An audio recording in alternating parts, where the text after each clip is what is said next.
ಶುಭ ಮುಂಜಾನೆ, very good morning. ಈ ಮುಂಜಾನೆ ನಾನು ಒಂದು ನದಿ ದಡದಲ್ಲಿ ಏಕಾಂಗಿಯಾಗಿ ವಾಕ್ ಮಾಡ್ತಾ ಇದ್ದೀನಿ. ನದಿ ದಡ ಅಂದ ಕೂಡಲೇ ಅದೊಂದು ವಿಶೇಷವಾದಂತಹ ಮನಸ್ಥಿತಿ ಬರುತ್ತೆ. ನನ್ನ ಹಿಂಬದಿಯಲ್ಲಿ ಕಾಣಿಸ್ತಿರ್ತಕ್ಕಂಥದ್ದು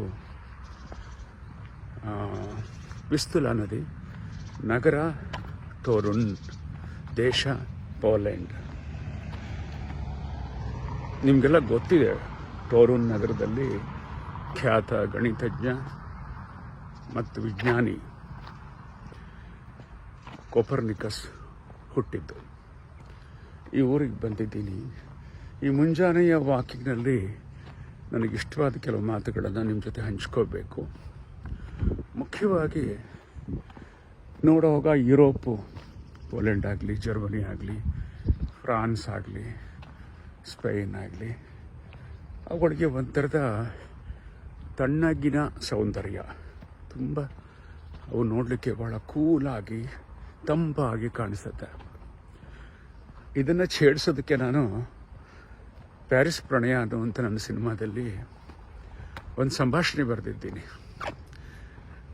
ನಾಯಕ ಕೇಳ್ತಾನೆ, ಅಲ್ಲಿ ಹುಟ್ಟಿ ಬೆಳೆದವನು, ನೋಡು ನೋಡು ಎಷ್ಟು ತಂಪಾಗಿದೆ, ಎಷ್ಟು ಕೂಲಾಗಿದೆ ದೇಶ, ಇಲ್ಲಿ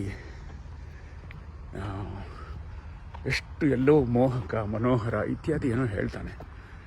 ಆಗ ನಾಯಕಿ ಹೇಳ್ತಾಳೆ ಒಂದು ಮಾತು, ಅದು ನನ್ನ ಮಾತು, ಅಥವಾ ನನ್ನ ಮಾತನ್ನು ನನ್ನ ನಾಯಕಿ ಪೂರ್ವಿಕಲ್ಲಿ ಹೇಳಿಸಿದ್ದೀನಿ. ಏನಂದರೆ, ನೋಡು, ಇಷ್ಟು ತಂಪಾಗಿರೋ ಮೋಹಕವಾಗಿರೋ ಈ ಒಂದು ಯುರೋಪ್ನಲ್ಲಿ ಒಬ್ಬ ಹಿಟ್ಲರ್ ಹುಟ್ಟುತ್ತಾನೆ. ಜಗತ್ತಿಗೆ ಹಿಂಸೆಯನ್ನು ಬೋಧಿಸಿದಂತಹ ಮಹಾನುಭಾವ, ಕ್ರೂರಿ. ಆದರೆ ಬಡತನ, ಬಿಸಿಲು, ಬೇಗೆ ಇರೋ ನಮ್ಮ ದೇಶದಲ್ಲಿ ಗಾಂಧಿ ಹುಟ್ಟುತ್ತಾರೆ. ಸೊ ಭೌಗೋಳಿಕವಾಗಿ ಒಂದು ದೇಶ ತಂಪಾಗಿದ್ದ ಕ್ಷಣಕ್ಕೆ ಆ ದೇಶದ ಎಲ್ಲರ ಮನಸ್ಥಿತಿಯು ತಂಪಾಗಿರುತ್ತೆ ಅಂತಲ್ಲ. ಹಾಗೆ ನೋಡಿದರೆ ಯುರೋಪ್ ಕಂಡಿರುವಂತಹ 2 ಮಹಾಯುದ್ಧಗಳು, ತಲ್ಲಣಗಳು, ಹಿಂಸೆ, ಕೈಗಾರಿಕಾ ಕ್ರಾಂತಿ, ಅವೆಲ್ಲ ತುಂಬ ಭಯಾನಕವಾದವು. ಆದರೆ ಕಷ್ಟಗಳ ನಾಡು, ಸಮಸ್ಯೆಗಳ ನಾಡು, ಬಹುಕೋಟಿ ಜನರನ್ನು ಸಾಕ್ತಿರುವಂಥ ದೇಶಗಳಲ್ಲೇ ಒಬ್ಬ ನೆಲ್ಸನ್ ಮಂಡೇಲಾ, ಒಬ್ಬರು ಅಂಬೇಡ್ಕರ್, ಒಬ್ಬ ಗಾಂಧಿ ಹುಟ್ಟುತ್ತಾರೆ ಅಂತ. ಅದನ್ನು ಈ ಮುಂಜಾನೆ ವಾಕಿಂಗ್ನಲ್ಲಿ ಈ ವಿಸ್ತುಲಾ ನದಿ ತಟದಲ್ಲಿ ಜ್ಞಾಪಿಸ್ಕೊಂಡೆ. ಯಾಕೆಂದರೆ ಈ ಮುಂಜಾನೆ ವಾಕಿಂಗ್ನಲ್ಲಿ ಏನೇನೋ ಅಂತರ್ಶೋಧಗಳು ಕಾಡುತ್ತವೆ.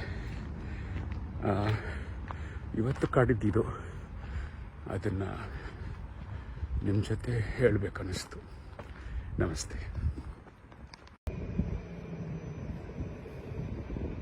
ಈ ನದಿಯನ್ನು ನೋಡಿ, ಈ ನದಿಯ ಹೆಸರು ವಿಸ್ತುಲಾ.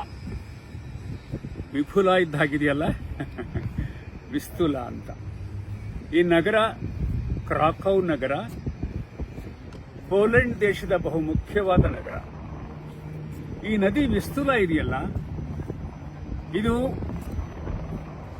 ದಕ್ಷಿಣದಲ್ಲಿ ಹುಟ್ಟಿ ಜಾಕೋಪೆನ್ನಿ ಅಂತಕ್ಕಂಥ ಒಂದು ಊರು, ಅಲ್ಲಿ ಹುಟ್ಟಿ, ಅಂದರೆ ನಮ್ಮ ಕಾವೇರಿಗೆ ಹೇಗೆ ಭಾಗಮಂಡಲ ಇದೆಯಲ್ಲ ಹಾಗೆ ಜಾಕೋಪೆನ್ನಿಲ್ ಹುಟ್ಟಿ ಉತ್ತರಾಭಿಮುಖವಾಗಿ ಹರಿದು ಉತ್ತರದ ಬಾಲ್ಟಿಕ್ ಸಮುದ್ರವನ್ನು ಸೇರುತ್ತೆ.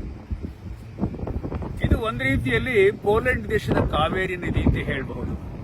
ಯಾಕೆಂದ್ರೆ ಈ ನದಿ ಇಲ್ಲಿಯ ಜೀವನಾಡಿ, ಜೀವ ನದಿ. ಸುಮಾರು 1047 ಕಿಲೋಮೀಟರ್ ಸಂಚರಿಸಿ ಇಡೀ ಪೋಲೆಂಡನ್ನು ಆಕ್ರಮಿಸಿಕೊಂಡಿದೆ. ಪೋಲೆಂಡ್ ದೇಶದ ಬಹಳ ಮುಖ್ಯವಾದ ನದಿ ಈ ವಿಸ್ತುಲಾ.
ಇನ್ನಷ್ಟು ಹೆಚ್ಚಿನ ಮಾಹಿತಿಗಾಗಿ ಫಾಲೋ ಮಾಡಿ ಬ್ರಿಗೇಡ್ ನ್ಯೂಸ್ ಕನ್ನಡ.